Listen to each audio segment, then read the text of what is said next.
Hi everybody, well, today I'm going to give you the emissary's predictions about what's going to happen, how this is going to roll out. I'll tell you and tell me what you think in the comments. Do you think it's true? I'll tell you all about it on the other side.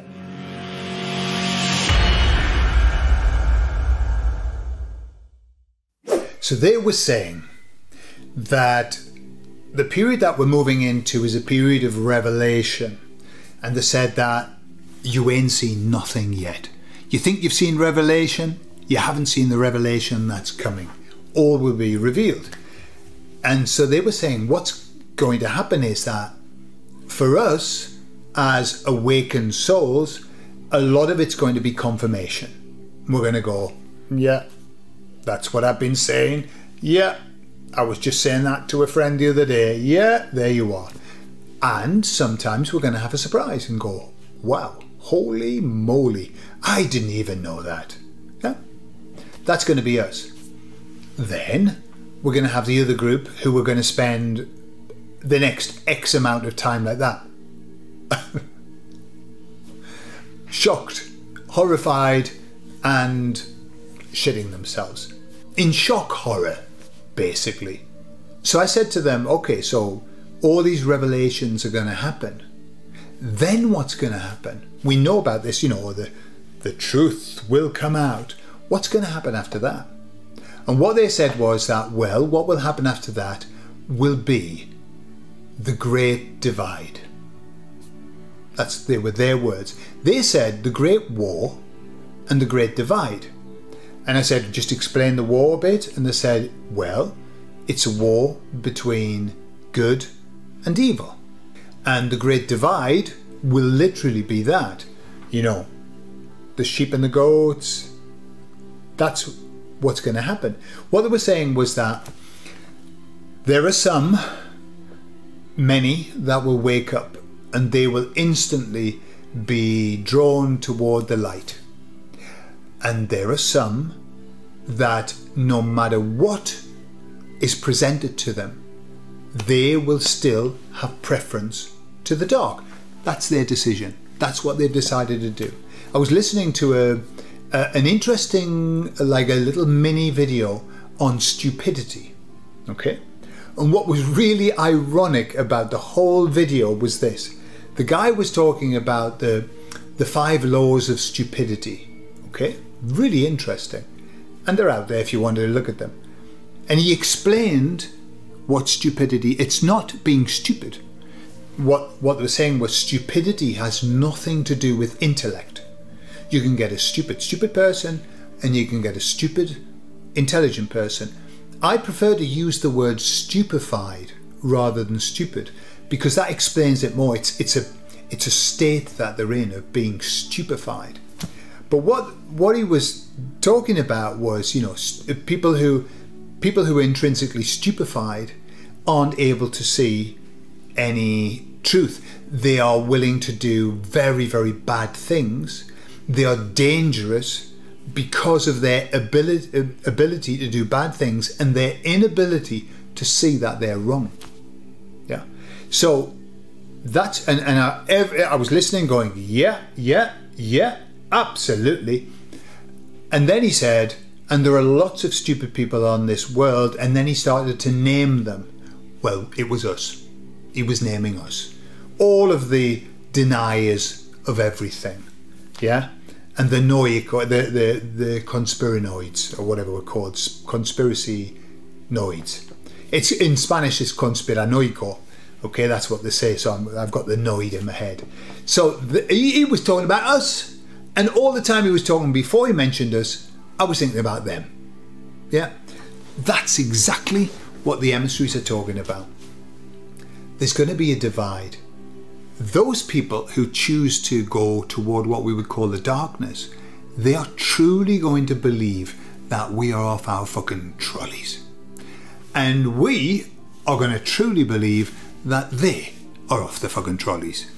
There's going to be a lot of trolleys that people have fallen off. What they were doing on the trolley in the first place, I have no idea, but they're off the trolleys. Okay? So that's the big divide. And the war is then as the emissaries say, a spiritual war. A spiritual war. They are definitely going to align themselves with that badness, the devil, Satanism, call it what you will. And for them, it will be the right path. They will believe it as the right path. They will believe that they're doing the right thing. Because they're stupefied, of course. And I don't know, are we stupefied as well, but on another level? I would much rather be stupefied in the light than to be stupefied in the darkness. I think no matter how stupefied we are, there's a lot of things that we would not do. And over there, I think there's a lot of things that they would do and they wouldn't care one jot. I'll give you an example of some of the things I've been listening to, people who are in the stupefied camp, in my opinion, right? In the bad stupefied camp, right? We're in the good stupefied camp. And like wishing bad on people, wishing bad. You know the big weather issue that they've had in the US, and so many people have lost their lives. So many people, but not just that, the livelihoods, the life, the family, the job, the house, everything. And somebody who was on the stupefied side was saying how wonderful it was because that would get rid of lots and lots of all those names that they call us. That would get rid of them. And I thought, wow, what a place you've got to be in to be able to wish that on somebody. And it's the same with the assassination attempt. People wishing that he hadn't missed. And I think, wow, what a place you've got to be in to do that. And you know what I saw as well? And boy, did it take me back. When I was a Jehovah's Witness, they used to talk about, during the war, how religious leaders, politicians would sign bombs that were going over to kill lots of people. They would sign the bombs. And we used to talk about it being like, that's really horrible. You know, sign of the times, sign of the end. That's what people used to say, the witnesses. And then I see a picture of some politicians, I don't know who they were, signing the bombs that were going to be used to be shot into God knows where, and smiling between themselves as though it was something really good, really good. That to me is stupified darkness.